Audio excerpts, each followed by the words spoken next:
गर्मी में जुगाड़ू बहू का पहाड़ में ठंडा हरा भरा ससुराल। यार आजकल कितनी ज्यादा गर्मी है, मैं तो ये देखकर हैरान हूँ।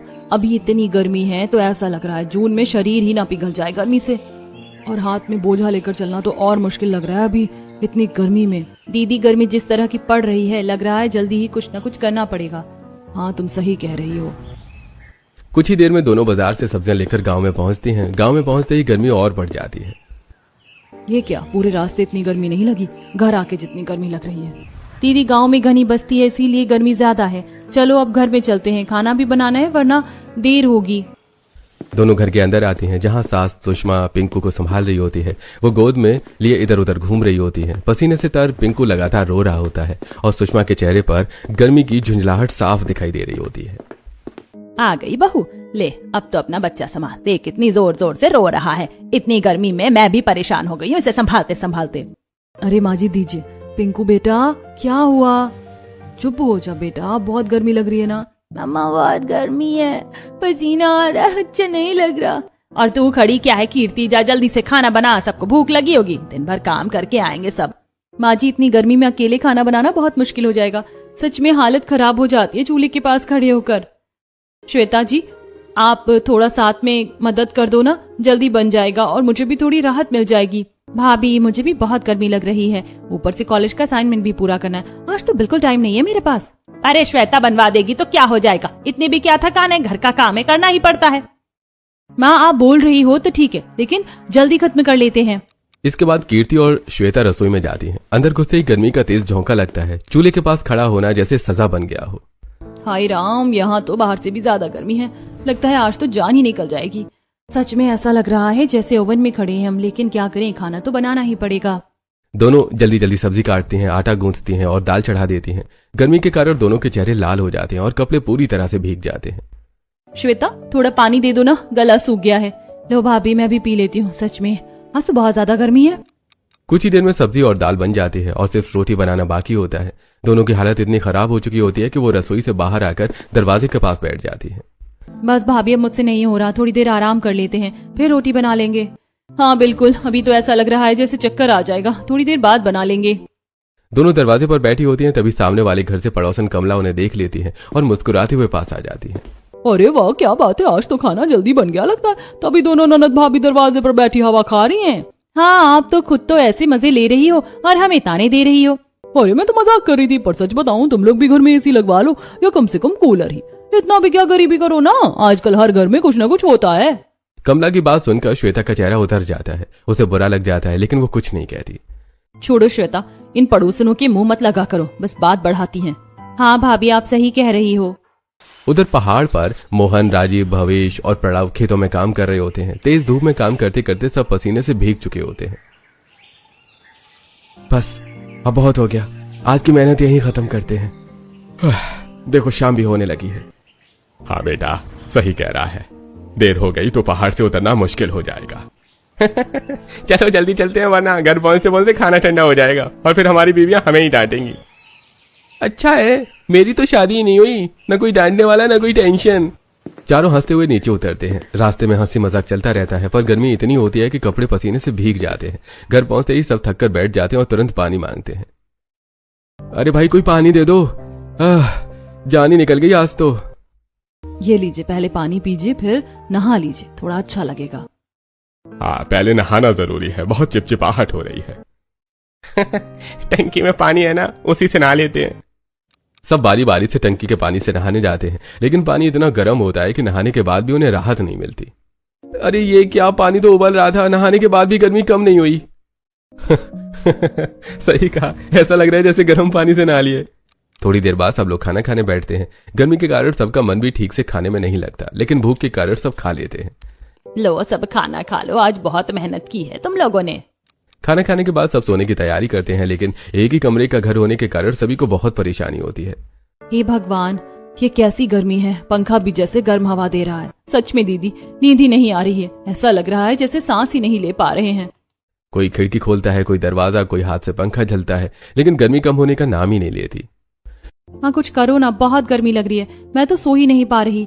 क्या करूं बेटी, ये गर्मी ही ऐसी है, सहना तो पड़ेगा।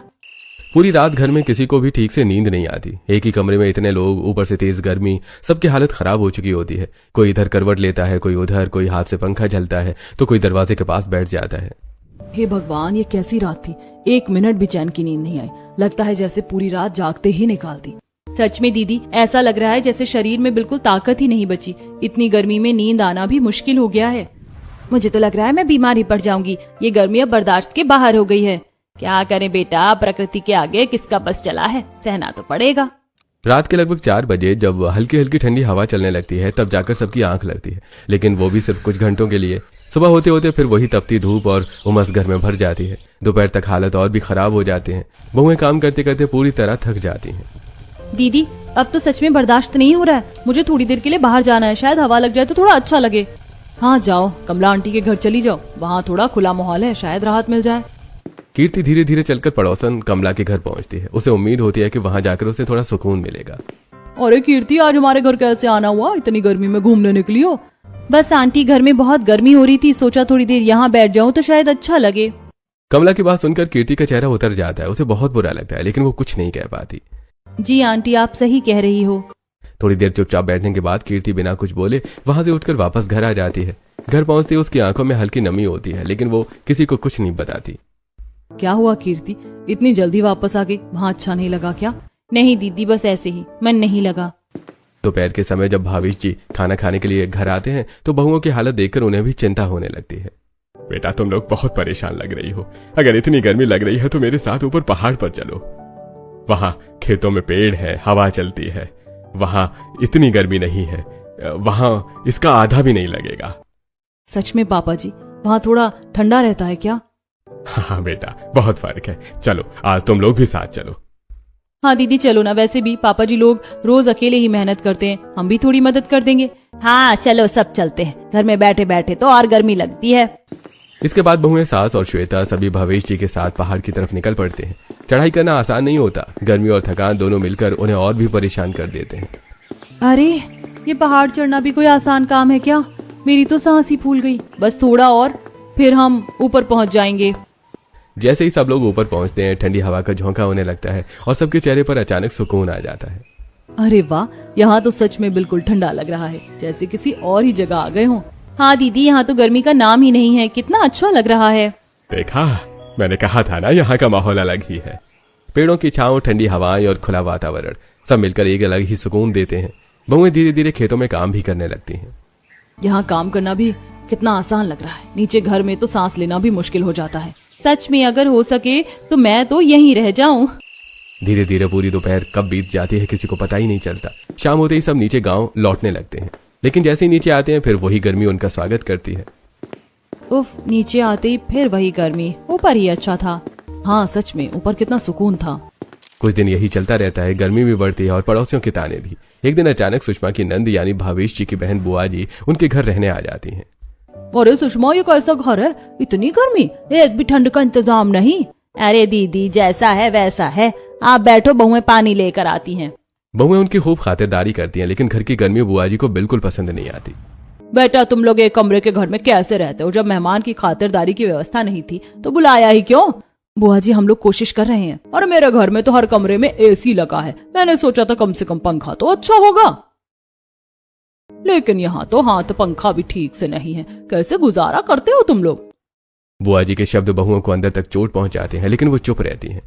दीदी, कितना बुरा लगता है ना जब अपने ही लोग इस तरह तानी देते हैं। हाँ, लेकिन क्या करें, हमारी मजबूरी है। अगले ही दिन बुआ जी वापस चली जाती हैं, लेकिन उनके ताने घर का माहौल और भारी कर जाते हैं। अब बहुएं सिर्फ गर्मी से नहीं, पड़ोसियों और रिश्तेदारों के तानों से भी परेशान रहने लगती हैं। अगले दिन फिर वही तेज धूप, वही उमस, वही परेशानी। सुबह से ही घर का माहौल बोझिल हो जाता है। काम करते करते बहुएं थक जाती हैं और गर्मी से किसी का भी मन ठीक नहीं रहता। कीर्ति, आज तो लग रहा है कल से भी ज्यादा गर्मी है। सच में अब तो यहाँ रहना मुश्किल हो गया है। हाँ दीदी, कल पहाड़ पर जो ठंडक मिली थी ना, बस वही याद आ रही है। मन कर रहा है फिर वहीं चले जाएं। क्या हुआ, फिर से गर्मी परेशान कर रही है क्या? सिर्फ परेशान नहीं, अब तो हालत खराब कर दी है इस गर्मी ने। कुछ समझ ही नहीं आ रहा क्या करें।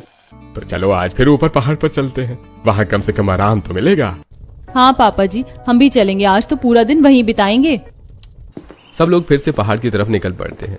चढ़ाई मुश्किल होती है, लेकिन ठंडी हवा का ख्याल उन्हें हिम्मत देता है। ऊपर पहुंचते ही सबको वही सुकून मिलता है, ठंडी हवाएं, पेड़ों की छांव और पास बहती नदी की आवाज। पापा जी सच बताऊं, यहाँ आकर तो ऐसा लगता है जैसे जिंदगी ही बदल गई हो। नीचे की गर्मी याद ही नहीं रहती। हाँ दीदी, यहाँ तो एकदम नेचुरल एसी चल रहा है, ना पसीना ना घुटन, कितना अच्छा लग रहा है। पापा जी एक बात कहूँ, अगर हम यहीं पर अपना घर बना ले तो? सभी एक पल के लिए चौंक जाते हैं, लेकिन मिताली की आंखों में उम्मीद साफ नजर आती है। क्या मतलब बहू, यहीं पर घर? हाँ पापा जी देखिए ना, यहाँ ठंडक है, पेड़ है, हवा है, नीचे की तरह घुटन नहीं है। अगर हम यहाँ रहेंगे तो कम से कम गर्मी से तो बच जाएंगे। और पापा जी यहाँ तो हमारा अपना खेत भी है, जगह की कोई कमी नहीं है, हम कहीं भी छोटा सा घर बना सकते हैं। हाँ बहू, बात तो तुम्हारी बिल्कुल सही है। यहाँ तो नदी भी पास में है, गुफा भी है, इतने सारे पेड़ हैं, इसलिए यहाँ ठंडक बनी रहती है। और सबसे बड़ी बात, यह हमारी अपनी जमीन है, किसी से पूछने की भी जरूरत नहीं है। तो फिर देर किस बात की, अगर सब तैयार है तो हम यहीं घर बनाएंगे। अगर इससे तुम लोगों को आराम मिलेगा तो मुझे भी कोई आपत्ति नहीं है। सभी के चेहरों पर एक नई उम्मीद आ जाती है, जैसे उन्हें अपनी परेशानी का हल मिल गया हो। अगले ही दिन से बहुएं पहाड़ पर शिफ्ट होने की तैयारी शुरू कर देती हैं। घर का सामान धीरे धीरे बांधा जाने लगता है। पड़ोस की औरतें ये सब देखकर ताने मारने लगती हैं। अरे वाह, ये क्या हो रहा है? घर छोड़कर भागने की तैयारी हो रही है क्या? एक कूलर तो लिया नहीं जाता और चले हैं पहाड़ पर रहने। अरे भाई इतनी भी क्या गरीबी, कम से कम पंखा ही बढ़िया ले लेते।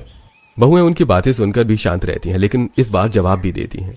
दीदी कूलर इतना महंगा आता है कि हमारे महीने भर का राशन आ जाएगा। और जहाँ तक पहाड़ पर रहने की बात है, वहाँ सब कुछ नेचुरल है, हवा, पानी, ठंडक, हमें किसी मशीन की जरूरत ही नहीं पड़ेगी। अच्छा, देखेंगे कितने दिन टिकते हो वहाँ। बहुएं बिना उनकी बातों पर ध्यान दिए अपना सामान लेकर पहाड़ की तरफ निकल पड़ती हैं। मोहन, राजीव और प्रलय धीरे धीरे घर का राशन और जरूरी सामान ऊपर लेकर आते हैं। तीनों भाई मिलकर बांस काट कर लाते हैं और घर बनाने की तैयारी शुरू करते हैं। भैया आज तो मजा आ जाएगा, अपना घर खुद बना रहे हैं। हाँ, और वो भी ऐसा जो घर हमें गर्मी से बचाएगा। उधर मिताली, कीर्ति और श्वेता नदी के पास जाती हैं और गीली मिट्टी और बालू वाली मिट्टी लेकर आती हैं। दीदी ये मिट्टी कितनी अच्छी है, इससे दीवार मजबूत बनेगी। हाँ, इसे अच्छे से मिलाते हैं, फिर बांस के साथ लगाकर दीवार खड़ी करेंगे। धीरे धीरे सब मिलकर बांस और मिट्टी से दीवारें तैयार करते हैं। मेहनत ज्यादा होती है, लेकिन सबके चेहरे पर खुशी होती है। इसके बाद पुरुष लोग घास लेकर आते हैं। ये लो, छत के लिए घास भी आ गई। अब तो हमारा घर पूरा होने वाला है।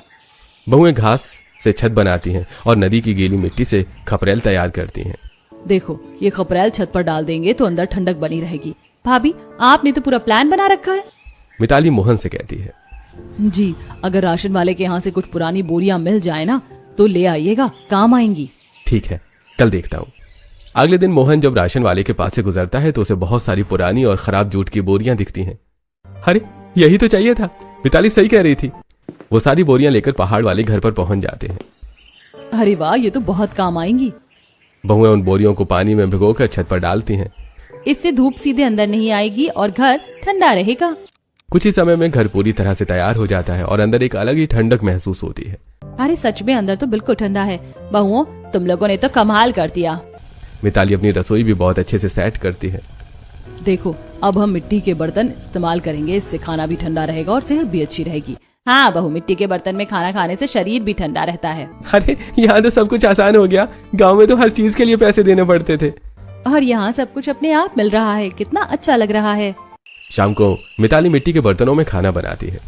आज सब यहीं बैठकर खाना खाएंगे, खुली हवा में। सब लोग साथ बैठकर खाना खाते हैं। ठंडी हवा चल रही होती है और कोई पसीना नहीं, कोई घुटन नहीं। सच में आज तो मजा आ गया, ऐसा सुकून तो कभी नहीं मिला। और ये सब हमारी मेहनत का फल है। रात होते ही सब आराम से सो जाते हैं। ठंडी हवा, शांत माहौल और चेहरे पर सुकून। अब समझ आया असली सुख क्या होता है। पहाड़ पर नया घर बन गया था। अब जरूरत थी आराम से सोने की। मिट्टी की दीवारें और घास की छत तो बन गई थी, लेकिन जमीन पर सोना अभी भी असुविधाजनक लग रहा था। बहुएं सोच में पड़ जाती हैं कि ऐसा क्या करें जिससे आराम से नींद आए और गर्मी भी न लगे। कीर्ति, घर तो हमने बना लिया, लेकिन अब सोने का भी कुछ इंतजाम करना पड़ेगा। ऐसे ही जमीन पर सोएंगे तो शरीर टूट जाएगा।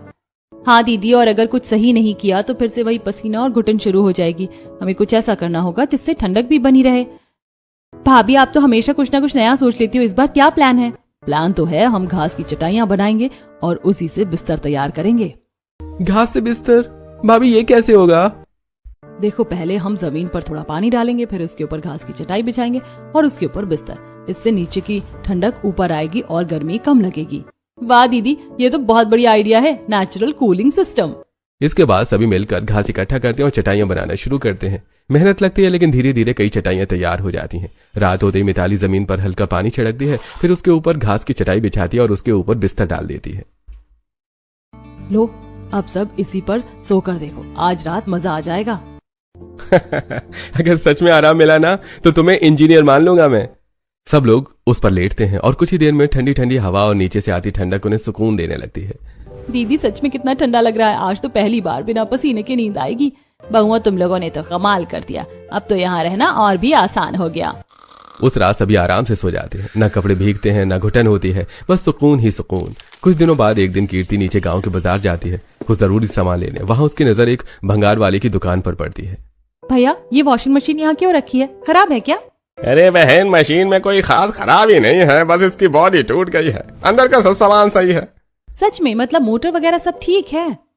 हाँ, अगर लेना हो तो ले जाओ, सिर्फ 200 रुपए में दे दूंगा। इतनी सस्ती? ठीक है भैया, मैं ले जाती हूँ। कीर्ति तुरंत मशीन खरीद लेती है और मोहन और राजीव को बुलाकर उसे पहाड़ पर ले जाने को कहती है। ये क्या उठा लाई तुम? पहाड़ पर वॉशिंग मशीन का क्या करोगी? यहाँ बिजली भी मुश्किल से आती है, ये कैसे चलेगी? बस थोड़ा इंतजार करो, मैं बताती हूँ क्या करना है। घर पहुंचकर कीर्ति सबको अपना आइडिया बताती है। देखो, गर्मी अभी और बढ़ेगी तो हमने सोचा है कि पहले से ही कुछ जुगाड़ कर लें। पुराने कूलर का मोटर और पंखा तो हमारे पास है ही, हम मिट्टी का नया कूलर बनाएंगे और इस वॉशिंग मशीन की बॉडी हम मिट्टी से बना देंगे, अंदर के पार्ट्स उसी में फिट कर देंगे। भाभी, ये तो बहुत बड़ा आइडिया है, अगर ये काम कर गया ना तो कमाल हो जाएगा। मेरी बहुएं हैं ही इतनी होशियार। सब इस आइडिया से सहमत हो जाते हैं और काम शुरू हो जाता है। बहुएं मिट्टी इकट्ठा करती हैं और कूलर का नया ढांचा बनाती हैं। पुराने कूलर से मोटर और पंखा निकालकर उसमें फिट कर देती हैं।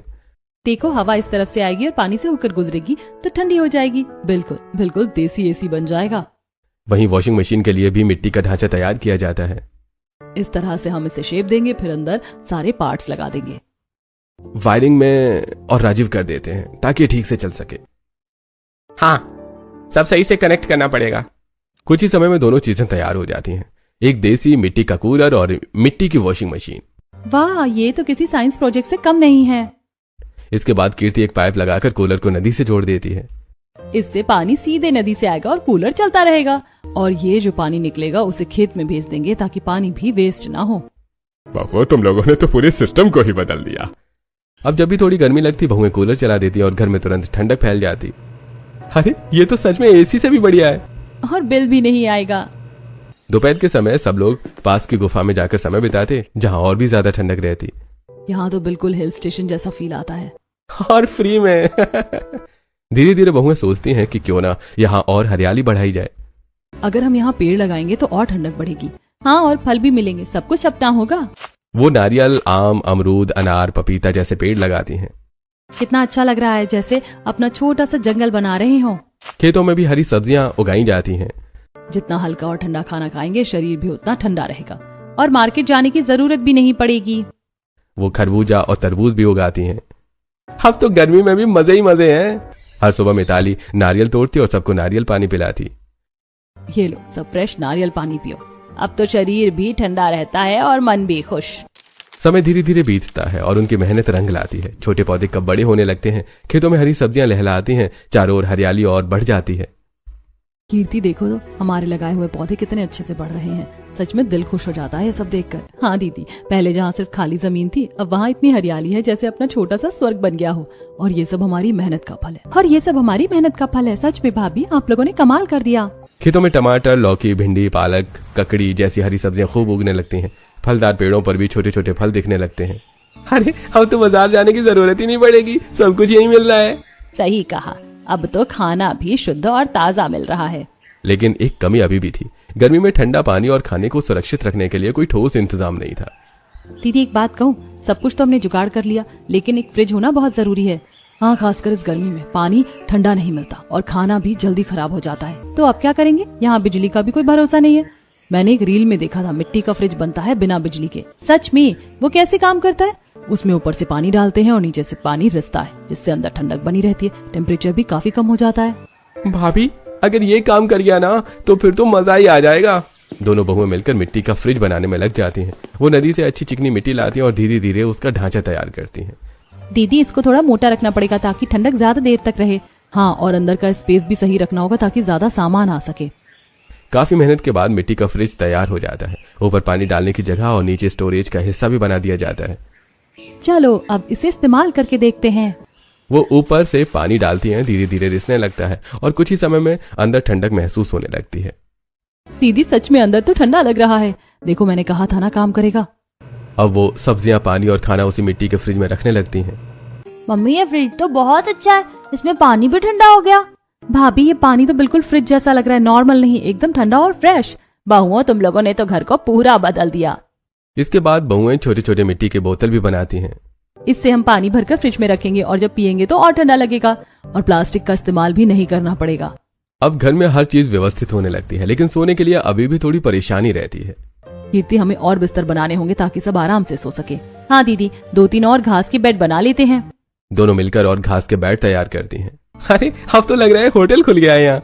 हाँ, नेचुरल होटल। इसके साथ ही वो बांस और लकड़ी से एक छोटी अलमारी भी बनाते हैं। अब सारा सामान इसमें रखेंगे ताकि इधर उधर बिखरा ना रहे। अब तो पूरा घर सेट हो गया है। धीरे धीरे उन्होंने गर्मी से बचने का हर जुगाड़ कर लिया था। अब उनके घर में गर्मी का असर बहुत कम हो गया था। पेड़ों के नीचे बैठकर वो आम का अचार बनाती हैं। देखो इतने सारे आम हैं, क्यों ना अचार बना ले। हाँ, और यहाँ धूप भी अच्छी मिलती है, आराम से सूख जाएगा। और पापड़ भी बना लेते हैं, यहाँ तो जल्दी सूख जाएंगे। वो मिलकर अचार और पापड़ बनाती हैं और धूप में सुखाती हैं। अब तो घर में सब कुछ बनने लगा है, बाहर से कुछ लाने की जरूरत ही नहीं है। साथ ही साथ वो खेतों में भावेश जी की मदद भी करती हैं। बहुआ तुम लोगों ने तो खेती भी आसान कर दी, अब काम भी जल्दी हो जाता है और घर भी संभाल रही हैं। सच में बहुत मेहनती हैं ये। अब रात में उन्हें ज्यादा परेशानी नहीं होती। अगर थोड़ी गर्मी लगती भी है तो वे अपनी मिट्टी वाला कूलर चला लेते हैं। दीदी अब तो सच में सुकून मिलता है, पहले जैसी परेशानी बिल्कुल नहीं रही। एक दिन दोपहर के समय जब सब लोग अपने अपने काम में लगे हुए थे, तभी सुषमा के फोन की घंटी बजती है। सुषमा फोन उठाती है और उधर से बुआ जी की आवाज आती है। हाँ दीदी नमस्ते, कैसी हो आप? अरे सुषमा क्या बताऊं, घर का रिनोवेशन चल रहा है, पूरा घर उल्टा पुल्टा है, बहू बेटे कहीं और जा रहे हैं, तो सोचा अगर तुम कहो तो कुछ दिन मैं तुम्हारे यहाँ आ जाऊं। हाँ दीदी क्यों नहीं, आप आ जाओ, आपका ही घर है। फोन करते ही श्वेता तुरंत बहुओं के पास दौड़ कर आती है। भाभी ये तो बहुत बढ़िया मौका है बुआ को सबक सिखाने का। क्या मतलब? अरे वही, जब आई थी तब कितने ताने मार रही थी कि उनके घर में एसी है, यहाँ तो पंखा भी ढंग का नहीं है। मिताली और कीर्ति दोनों को वो बात याद आ जाती है और उनके चेहरे पर हल्की सी मुस्कान आ जाती है। हाँ अब समय आ गया है, हम भी उन्हें दिखाएंगे कि बिना पैसे के भी दिमाग से क्या क्या किया जा सकता है। और इस बार हम बनाएंगे मिट्टी का एसी ताकि बुआ को देखकर हैरान रह जाएं। अच्छा तो फिर हम भी साथ हैं, बताओ क्या करना है। अगले दिन मिताली और कीर्ति कबाड़ी वाले के पास जाती हैं। भैया कुछ काम का मिल जाए तो बताना। तभी उन्हें एक पुराना एसी का मोटर दिखाई देता है। अरे ये तो एसी का मोटर है। हाँ बहन, पुराना एसी खराब हो गया था, मोटर बचा हुआ है, लेना हो तो ले जाओ। हाँ भैया हमें चाहिए। वो मोटर लेकर पहाड़ पर वापस आती हैं और काम शुरू कर देती हैं। मिट्टी से एक बड़ा ढांचा बनाया जाता है जिसमें एसी का मोटर और पंखा फिट किया जाता है। साथ ही पानी की भी व्यवस्था की जाती है ताकि हवा ठंडी होकर बाहर आए। देखो जब ये मोटर चलेगा तो पानी इसके अंदर से गुजरेगा तो हवा एकदम ठंडी हो जाएगी। हाँ सब कनेक्ट सही हो गया है, अब ये बढ़िया चलेगा। कुछ ही समय में उनकी मिट्टी का एसी तैयार हो जाता है। भाभी ये तो सच में कमाल कर दिया आपने। अगले दिन बुआ जी पहाड़ पर पहुंचती हैं। अरे ये क्या, तुम लोगों ने तो पूरा घर ही बदल दिया। हाँ ये दीदी अंदर चलिए। जैसे बुआ अंदर आती हैं उन्हें ठंडी हवा का एहसास होता है। अरे ये कैसे, यहाँ तो बिल्कुल एसी जैसी ठंडक है। बुआ ये हमारा खुद का बनाया हुआ एसी है, मिट्टी का। क्या मिट्टी का एसी? मिताली उन्हें बिठाकर मिट्टी के फ्रिज का ठंडा पानी देती हैं। लीजिए बुआ जी ठंडा पानी पीजिए। अरे ये तो बिल्कुल फ्रिज जैसा ठंडा है। हाँ बुआ जी ये भी हमने खुद बनाया है। बुआ चारों तरफ देखती हैं, एक कमरे में कूलर, दूसरे में एसी, हर जगह ठंडक और हरियाली। मैं तो सोच भी नहीं सकती थी तुम लोगों ने इतना सब कर लिया। बहू अब हल्के हल्के शब्दों में उन्हें एहसास कराती हैं। बुआ जी हर किसी की परिस्थिति अलग होती है, इसीलिए कभी किसी को उसकी कमी के लिए ताना नहीं देना चाहिए, क्योंकि वही कमी कभी कभी हमारी सबसे बड़ी ताकत बन जाती है। बुआ की आंखें झुक जाती हैं। बहुआ मुझसे गलती हो गई, मैंने तुम्हें बहुत कुछ कह दिया था, मुझे माफ कर दो। अरे दीदी अब सब भूल जाओ। इस बार बुआ जल्दी नहीं जाती बल्कि लंबे समय तक रुकती हैं और इस ठंडे सुकून और भरे माहौल का आनंद लेती हैं। उधर बहुएं पड़ोसनों को भी बुलाती हैं। दीदी आज कमला और बाकी सबको बुलाते हैं, उन्हें भी दिखाते हैं। पड़ोसन पहले तो मजाक उड़ाती हैं। अरे ये क्या ही होगा इनके घर में, चलो देखते हैं। लेकिन जैसे वो घर के अंदर आती हैं ठंडी हवा और हरियाली देखकर दंग रह जाती हैं। अरे ये तो सच में ठंडा है और कितना सुंदर, जैसे कोई रिजॉर्ट हो। मिताली सबको नारियल पानी देती है और फल काट कर खिलाती है। ये लीजिए फ्रेश नारियल पानी, और ये फ्रिज का ठंडा पानी भी पीजिए। पड़ोसन आराम से बैठ जाती हैं और 4-5 घंटे वहीं बिताती हैं। सच में यहाँ से जाने का मन ही नहीं कर रहा। ये वही रिश्तेदार और पड़ोसी लोग जो पहले ताने मारते थे आज तारीफ कर रहे थे। इस तरह पूरा परिवार खुशी खुशी अपने पहाड़ों वाले घर में रहने लगता है।